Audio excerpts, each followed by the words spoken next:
दीपिका पादुकोण की फिल्म पठान के गाने बेशर्म रंग में बिकनी पहनकर विवादों में घिर गई हैं। उन पर भारतीय सभ्यता को खराब करने का आरोप लग रहा है।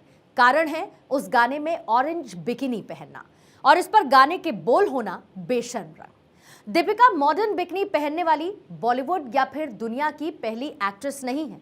ऐसे में पहले चलिए मैं आपको बिकिनी का इतिहास बताती हूं कि कब और कैसे इसकी रचना हुई। दरअसल बिकिनी कोई मॉडर्न पहनावा नहीं है।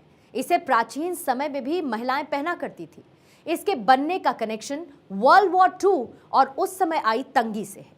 जब वर्ल्ड वॉर II के बाद सेना के पास पैसे नहीं बचे तो यूएस गवर्नमेंट ने स्विमवेयर में इस्तेमाल होने वाले फैब्रिक में 10% कटौती करने का फैसला लिया।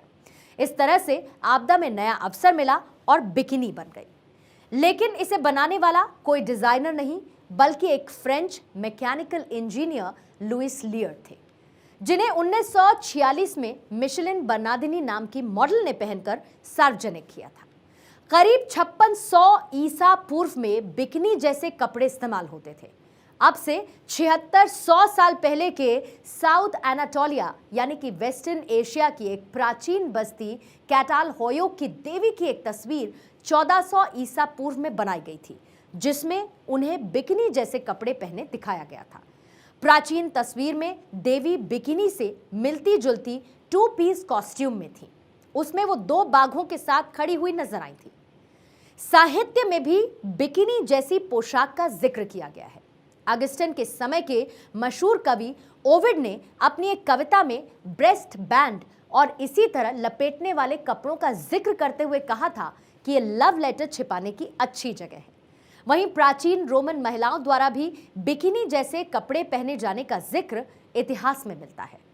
क्रिश्चियन सभ्यता में खुले में नहाने को बुरा समझा जाता था, जिसके चलते 18वीं सेंचुरी के आसपास वो लोग स्विमिंग कॉस्ट्यूम या फिर बिकिनी जैसी नजर आने वाली एक कॉस्ट्यूम पहनकर नहाते थे।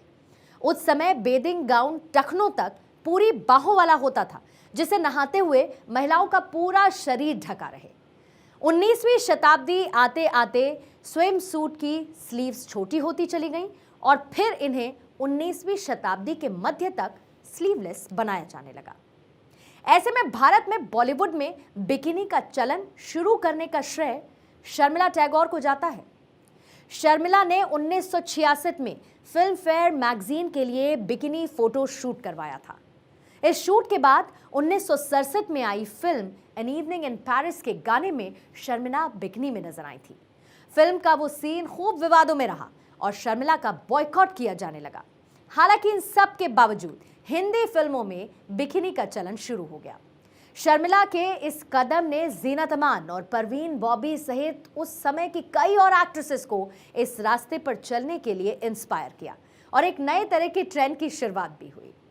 ऐसे ही और अपडेट के लिए भारत 24 को आप सब्सक्राइब भी करें और शेयर भी करें। बने रहे भारत 24 के साथ।